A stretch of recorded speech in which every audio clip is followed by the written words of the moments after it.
The Grail legends hid a secret. The teachings of Mary Magdalene, wife and partner of Yeshua, an underground teaching expressed as the Black Madonna. Her teaching, mixed with Druidic wisdom and natural splendor, encoded in geometric form, stained glass, and stone, are her teaching and offer a path to awakening. My name is Amanda Sia, and I am an intuitive tour guide and teacher. Welcome to my summer tours of Southwest England, Southern France, Chartres Cathedral, and Paris. As a mystical historian, I bridge the past with the lived experience of mysticism. For the most part, we are taught a very dry history, full of dates, locations, and meanings that are condoned by our collective culture. My tours are rooted in 3 ancient Western mystery school traditions. We will be tracking hidden teachings that originated in Egypt and Palestine. This wisdom moved in a small boat that carried Mary Magdalene and her companions across the Mediterranean Sea into southern France. We will also track this teaching as it moved north and alchemically mixed with the Druidic knowledge of southwest England. The tours start in the lands of the ancient Britons, where their megalithic structures encode the land with silent worship. Millennia later, the Druidic priests of the Celtic peoples also worshipped in the beauty and splendor of these ancient places.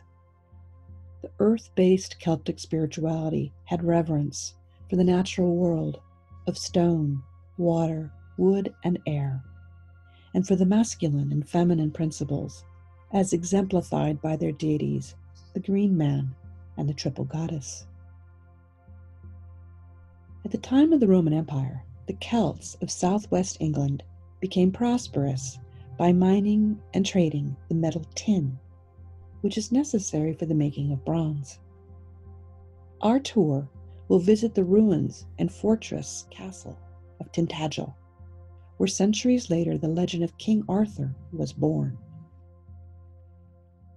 Tintagel was where the Celts traded with other peoples of the Roman Empire.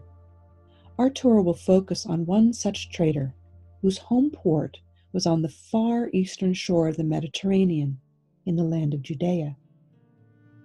Not only was this man a wealthy Jew, he was deeply spiritual and a follower and patron of a radical teacher named Jesus of Nazareth and his partner Mary Magdalene. This trader's name was Joseph of Arimathea.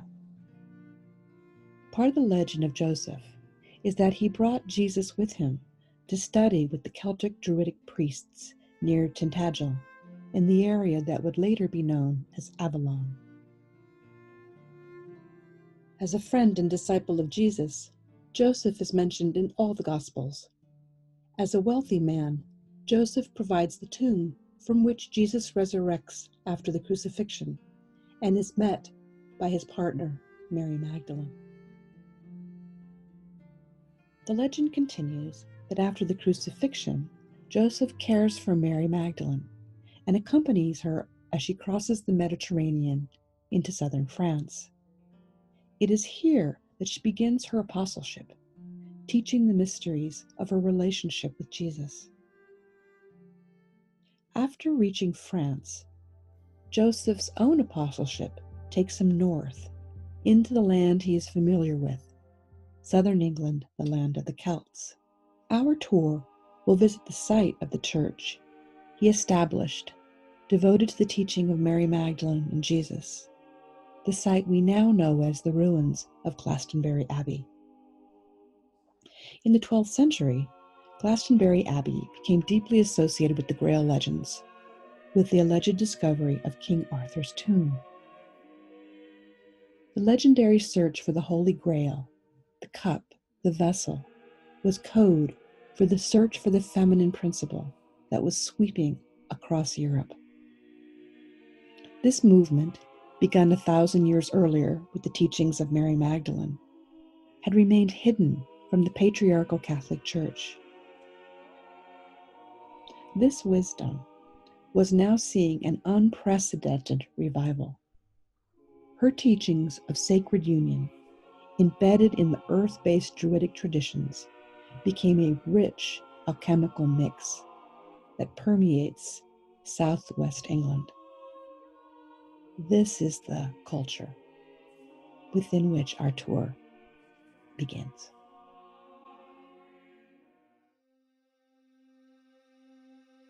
Our second tour traces its esoteric origin to the mystery schools of Egypt and of the Essenes of Judea. The Essenes were a Jewish sect known for their ritual purity, specifically immersion in water. The baptism of Jesus by John the Baptist was an Essene rite. Mary Magdalene also performed initiation rituals upon Jesus, making her a priestess in her own right. Her authority was historically rooted in the more ancient rites and worship of the goddess, most revered in the Eastern Mediterranean as Isis. It was with the authority of priestess and wife of Jesus that she left Judea and traveled to the shores of southern France. We will visit where she came ashore at a place named for her landing, Sainte Marie de la Mer. Here her spirit is still worshipped, profoundly alive and tangible. As an apostle, Mary Magdalene taught in this region for nearly 20 years and is buried in a cliffside grotto, La Maxima Saint-Baume. We will pilgrimage to this site, first venturing through the ancient sacred forest beneath the cliff. This forest had been dedicated to the Greek goddess Artemis for 7 centuries before Mary Magdalene's arrival. The Basilica of La Maxima Saint-Baume is literally a church in a cave, which holds her relics in a shrine devoted to her memory. Mysteries and legends about Mary Magdalene abound in this area, and in the 19th century, renovations were begun on the Church of St. Mary Magdalene in the town of Rennes-le-Château. We will spend time in the mysteries of this enigmatic church, encoded with layers of complexity, which paradoxically reveal and shroud her esoteric legacy. Mary Magdalene's teachings included knowledge from the Old Testament, such as written in the book of Proverbs. From these texts, she taught that wisdom was the feminine aspect of the divine. Through this wisdom, one could personally and directly come to God. In addition, Mary Magdalene taught that spirit itself was feminine and was called by the Hebrew word Shekinah. After the fall of Rome, Europe moved into the Dark Ages. The exception to this was in the south of France, where Mary Magdalene's teachings were hidden from the Catholic Church. Then, in the 12th century, her teaching of the divine feminine blossomed as the Cathar Church. An aspect of our tour is pilgrimage in these Cathar lands. The truths embedded in this faith stood in direct opposition to the Catholic male priesthood, who claimed that the divine was exclusively male and could only be accessed through them. Threatened by this faith and others, the Church of Rome decided to destroy all opposition and launched the Crusades. The Cathar people of southern France were slaughtered, and the Holy Land, held by Islam, was invaded. We will be able to ponder the fate of the Cathars as we visit Montségur, their last hilltop stronghold. Upon reaching the Holy Land, the military knights of the Crusades and their entourage encountered the significantly advanced Islamic culture. Islam had preserved the knowledge of the ancient world, as well as the mystery school traditions of Egypt. The knights brought back to Europe writings, skills, and objects of worship that exemplified this rich culture. We see in the Gothic cathedrals the new advances in architecture, and we see in the Black Madonnas the wisdom and teachings of the goddess Isis. This infusion of culture from the Middle East spawned a massive revival of the sacred feminine, as proclaimed by the many cathedrals built in her name, Notre Dame. There has been much writing about the rise of the Black Madonna and of the sacred feminine in the massive flames that engulfed this cathedral in the very heart of Paris. In these times of unprecedented change, it is imperative that we also honor the sacred masculine that so bravely fought for her survival. The third tour features a day in Paris, where we will lay roses before our beloved Notre Dame. During the Roman era, this area was named after a tribe of Celts known as the Parisi. The Parisians were known by their worship of the goddess Isis. It may be that it is from these Celtic Parisians and their worship of Isis that Paris derived her name. Our day in Paris will give us a chance to reflect upon the profound presence of the goddess in this exquisite city. After paying homage to Notre Dame, we will visit Paris's most sacred churches, which host ancient mysteries and modern pilgrims. We will also track the esoteric grids and monuments that anchored the city into an Egyptian past. We will spend another day in Notre Dame's stunning sister, Chartres Cathedral. Built in the 12th century on the ancient site of Druidic worship of the Great Mother, Chartres Cathedral was the center for esoteric learning in the Middle Ages. In the crypt of Chartres lies an ancient well, central to the worship of the Druids. Also in this underground cavern sits the Black Madonna, on the hieratic throne of wisdom. Chartres Cathedral is a living structure of esoteric teaching and experience. Carved into her walls, embedded in her windows, and laid into her floors are entire treatises of spiritual exploration, contemplation, and revelation. The world's grief and hope, as exemplified by the outpouring of emotion expressed over the burning of Notre Dame in Paris, illuminates for us that these sites are still profoundly alive, an expression of our collective spirituality, culture, and future.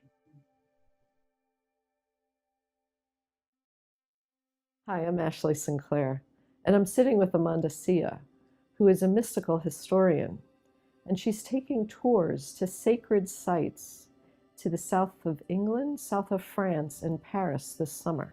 Amanda, I just finished watching your video of these tours, and what a picturesque, beautiful educational experience that was. Thank you. They're really amazing places, and they're all deeply rooted into ancient mystery school traditions. And it's beautiful to see how these traditions feed each other and how they complement each other in these different places. And that's what's fascinating to me. I was a clothing designer. I am a clothing designer. And I was going to England and to London and to Paris a lot. Couldn't wait to get into the sites in the south of France. I couldn't wait to go out to the south of England, southwest, and go into the areas that are called Avalon, and to experience the ancient mysteries there. And the wells and the springs and the trees and the megalithic stone circles, and it's incredible history there. And the same in the south of France, as the videos speak to. The history and legends of the Magdalen and the sacred feminine as it's worshipped in the south of France, and how all that mystery school tradition was kept alive by those people, despite the Catholic Church. They kept it underground, and they kept it hidden, and they kept it sacred till it was ready to be rediscovered. And that's so much of why I go there, because it's still palpable. in these places. Oh yeah, I can imagine after experiencing these sites that you're changed, you're transformed, something shifts. Yeah, well, what it is that because of how I approach them, I see them differently, or I experience them differently, and I walk people through how to be in these sites, or what they're actually seeing that they may have not noticed before, or what our culture doesn't teach about these sites. It's right there in front of your eyes, but you don't necessarily see it because they're sort of indoctrinated to not see what's really there. And once those habituated or cultural ways of seeing things get broken open, you never see things quite the same way. Yes. Like for example, you often see, like, say, the Virgin of Guadalupe. You always see her standing on the moon, the half moon. But we rarely do we realize that that's because her ancestry, her tradition comes out of being the lunar goddess, the sacred feminine, and it's still all there in the iconography. It's just that we don't see it for what it is anymore. And so it's things like that that are all around us all the time, if we know what to see and we know what we're looking at. So would be your hope, your wish for people that do choose to come with you this summer? For them to experience, for something to happen to them, to... Well, one of the things that I do is I teach people how to be more somatically in touch with their subtle anatomy, so that when they're going into these sites, their perceptive capacities are more awakened, so that they're able to experience these sites in a spiritual or sacred way that may be, if not totally new for them, in a more heightened way than they may have in the past. And we really hold that as not only possible, but what is happening. And that is extremely exciting for me, because it's people get, like, they're really shocked by what is available to them to be experienced in these sites. I'm really excited for you and the people that are going to join you, because I can feel that there's such a deeper knowledge and deeper place where you're going to set people up to experience these sites. Yeah, one of the things that I do is I've always called it working a church. And what I teach people to do is be able to go into a sacred site, like a cathedral, say. And when their subtle anatomy is more awakened, you can find yourself pulled into certain areas of the church. There's energetic, the geometry of a church creates energetic patterns. And you can find these places in the church where the transmission is stronger. You can call it like a vortex in the church. Or you can find places of alignment with sculpture, or with windows or architecture, that all of a sudden your capacity for spiritual experience is heightened. And you learn how to experience that in a church. So it's not just like plain architecture. It's actually energetically interacting with the space itself. And I teach people how to do this, and how to interact with these that look like just a sculpture. But no, there's actually a transmission that's available from these sacred objects. And how do you open that? How do you interact with that? And how do you position yourself literally in relationship to that piece of art so that you receive transmission? And that is what these spaces are really all about. And they're not just hollow, like pretty things. They're actually they actually transduce, or they actually are conductive of spiritual frequency and spiritual transmission. You talk a lot about Mary Magdalene in the video. What has been your experiences with her at these sites? The way I work with a spiritual being like Mary Magdalene is to understand that it's a stream of intelligence, that depending upon sort of where you're connecting to it, it can appear as a being. which is sort of easier for us to interact with. The easiest way of sort of looking at it is there's an understanding of sort of what Christ consciousness is, in the sense that, from my perspective, the man that walked the planet as Jesus was a high adept at this particular stream of consciousness, so much so that we name it after him. And so when you're interacting with this stream of consciousness, this can make itself available as a being.